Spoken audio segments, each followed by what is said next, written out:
बिस्मिल्लाहिर्रहमानिर्रहीम। अस्सलाम वालेकुम। आज हम क्लास 9 का फर्स्ट चैप्टर स्टार्ट करेंगे बियोलॉजी में, introduction to biology. Definition, biology की डेफिनेशन क्या है, बियोलॉजी किसे कहते हैं और इसका वर्ड सबसे पहले किसने यूज़ किया था। तो चलिए स्टार्ट करते हैं। Biology is the study of life. Biology किसे कहते हैं, स्टडी ऑफ लाइफ को कहते हैं बियोलॉजी।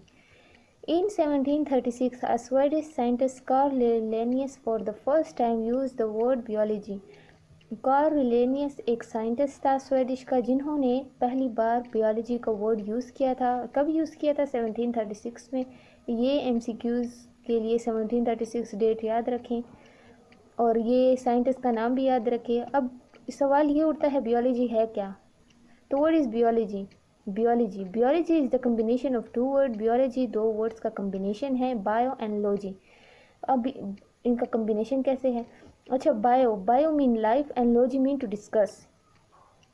बायो का मतलब है लाइफ और लॉजी का मतलब है टू डिस्कस या to study, to emphasise, to thought, कुछ भी हम कह सकते हैं। लॉजी मतलब टू स्टडी करना, लाइफ के बारे में जो भी हम पढ़ रहे हैं उसकी स्टडी को हम बियोलॉजी कहते हैं। अब बियोलॉजी के ब्रांचेज हैं, जो मेजर डिवीज़न है इसकी। तो बियोलॉजी की मेजर डिवीज़न हुई है बॉटनी में, ज़ूलॉजी, माइक्रोबियोलॉजी। अब बॉटनी क्या है? बॉटनी किसे कहते हैं? Botany is the study of plant. जब हम प्लांट्स के बारे में स्टडी करते हैं तो उसको बॉटनी कहा जाता है। ज़ूलॉजी फिर से दो वर्ड का कम्बिनेशन है, जू ZOO, जू मीन एनिमल्स, जिसमें हम एनिमल्स के बारे में स्टडी करते हैं, डिस्कस करते हैं, उसको ज़ूलॉजी कहते हैं।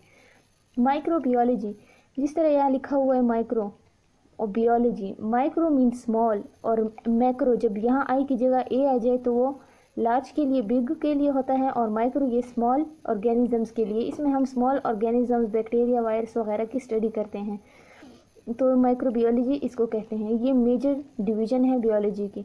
फिर इसके बाद बियोलॉजी की ब्रांचेज आती हैं। ब्रांचेज इस डायग्राम में देखें, ये इसकी ब्रांचेज हैं, इसको हम वन बाय वन डिस्कस करते हैं।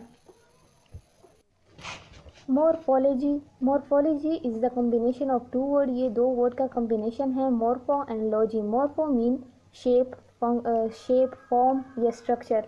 किसी भी ऑर्गेनिज्म के जो फॉर्म होता है या उसकी स्ट्रक्चर होती है, उसकी स्टडी को हम मॉर्फोलॉजी कहते हैं। मॉर्फोलॉजी को आगे टू पार्ट्स में डिवाइड किया हुआ है, एक इंटरनल और एक एक्सटर्नल। जब हम किसी ऑर्गेनिजम्स के इंटरनल स्ट्रक्चर को स्टडी करें तो उसको इंटरनल मॉर्फोलॉजी कहते हैं, जब एक्सटर्नल को तो उसको एक्सटर्नल मॉर्फोलॉजी कहते हैं। Anatomy is also a combination of two words, ana and tomy mean tom, यानी टॉमी जो है वो टॉम से निकला है, और एना का मतलब है अप और टॉमी का मतलब है कटिंग, यानी अप कटिंग। इसमें हम ऑर्गेनिजम्स के इंटरनल स्ट्रक्चर को डिटेल से पढ़ते हैं, उसके इंटरनल जो ऑर्गन्स होते हैं उनको पढ़ते हैं, उसको डिस्कस करते हैं।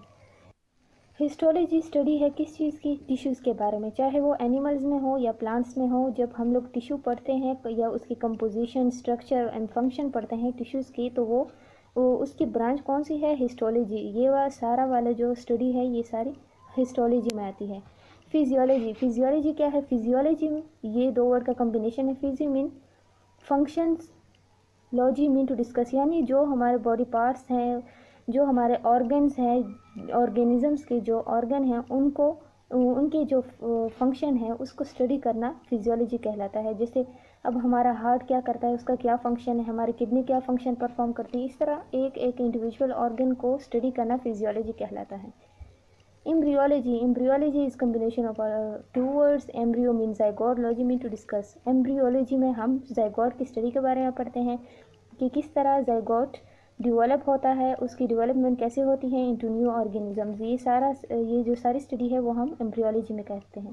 Taxonomy is the classification of organism by there scientific name, यानी इनको साइंटिफिक नेम दिया जाता है। चाहे वो कोई भी एनिमल हो तो उसको एक साइंटिफिक नेम दिया जाता है जिससे वो रिकॉग्नाइज होता है, जिससे वो पहचाना जाता है। ये टॉपिक चैप्टर 3 में बायोडाइवर्सिटी में है, उसमें हम डिटेल से पढ़ेंगे टेक्सोनॉमी में। अच्छा, सेल बायोलॉजी क्या है? सेल बायोलॉजी को साइटोलॉजी भी कहते हैं, यानी स्टडी ऑफ सेल के बारे में जो स्टडी है उसको सेल बायोलॉजी या साइटोलॉजी कहते हैं। इसमें हम सेल के बारे में पढ़ते हैं कि सेल किस तरह, सेल में कौन कौन से ऑर्गेनेल्स होते हैं, सेल मेम्ब्रेन, न्यूक्लियस वगैरह जो भी है। सेल की जो स्टडी है ना, cell is the basic and structure unit of all living organism. तो ये structure and basic unit of all living organism है। इसकी स्टडी को साइटोलॉजी या सेल बायोलॉजी दोनों कहते हैं।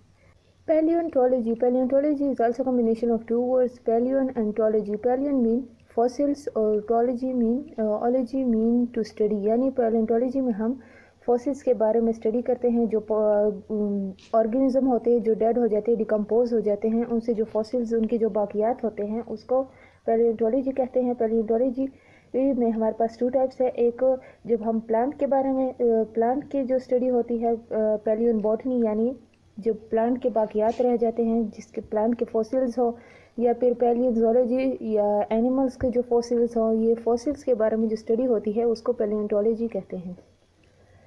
Immunology, immunology two word combination. Immune mean immune हमारा जो इम्यून सिस्टम है, जो हमारा डिफेंस सिस्टम है, उसके बारे में जो स्टडी होती है उसको इम्यूनोलॉजी कहते हैं। इम्यूनोलॉजी में हम जब कोई फॉरेन पार्टिकल बाहर से आता है, हमारे बॉडीज़ में इंटर होता है, तो हमारा सेल्फ जो डिफेंस सिस्टम है वो उसको ख़त्म करता है, उसको डिस्ट्रॉय करता है, उस पैथोजन को या जो भी फॉरेन पार्टिकल है उसको जब इंटर हो जाता है तो उसको डिस्ट्रॉय करता है एंटीबॉडीज़ क्रिएट करके। तो ये इम्यूनोलॉजी में हम लोग पढ़ते हैं कि किस तरह हमारा इम्यून सिस्टम हमारा डिफेंस सिस्टम है और ये किस तरह काम करता है।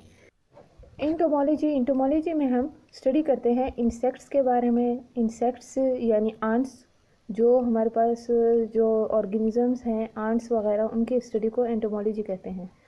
जेनेटिक्स, जेनेटिक्स में हम स्टडी करते हैं जीन्स के कि किस तरह ट्रांसमिशन होती है करेक्टर की from parents to their offspring, यानी कि जो भी करेक्टर हो पेरेंट्स के वो उनके ऑफस्प्रिंग में आते हैं। तो वो सारी स्टडी हम जेनेटिक्स में पढ़ते हैं, यानी जीन्स की जो स्टडी होती है वो सारी जेनेटिक्स में आती हैं। बायोटेक्नोलॉजी, बायोटेक्नोलॉजी का मतलब है कि हम लोग हमारी ज़िंदगी में, हम अपनी ज़िंदगी को आसान बनाने के लिए जो टेक्नोलॉजी यूज़ करते हैं उसको बायोटेक्नोलॉजी कहते हैं। अपनी ज़िंदगी को आसान बनाने के लिए जो हम अपने फ़ायदे के लिए जो भी टेक्नोलॉजी यूज़ करते हैं उसको बायोटेक्नोलॉजी कहते हैं। इन्वायरमेंटल बायोलॉजी, इन्वायरमेंटल बायोलॉजी को इकोलॉजी भी कहते हैं, यानी कि हमारा रिलेशनशिप है दूसरे ऑर्गेनिजम्स के साथ इन्वायरमेंट में, इसको इकोलॉजी कहते हैं। पैरासाइटोलॉजी में हम पैरासाइट्स के स्टडी करते हैं। पैरासाइट जो भी वायरस वगैरह है उसको पैरासाइट हम कह सकते हैं। जो भी डिजीज़ कॉज करते हैं उसकी जो स्टडी को हम पैरासाइटोलॉजी कहते हैं। सोशियोबियोलॉजी, सोशियोबियोलॉजी, सोशियो का मतलब है सोशल यानी माशरती।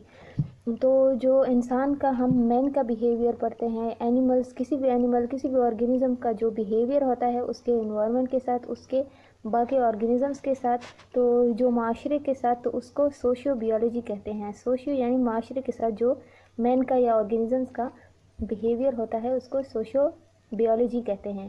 फार्माकोलॉजी में हम ड्रग्स की स्टडी करते हैं। ड्रग्स, कौन से ड्रग्स हमारी सेहत के लिए अच्छे हैं, उसके बेनिफिट्स क्या हैं, उसके इफ़ेक्ट्स क्या हैं, तो इसकी सिंथेसिस किस तरह होती है, इसको एनालाइज करते हैं। वो किस में? फार्माकोलॉजी में। यानी फार्माकोलॉजी में हम सारे ड्रग्स वगैरह की स्टडी को फार्माकोलॉजी कहते हैं।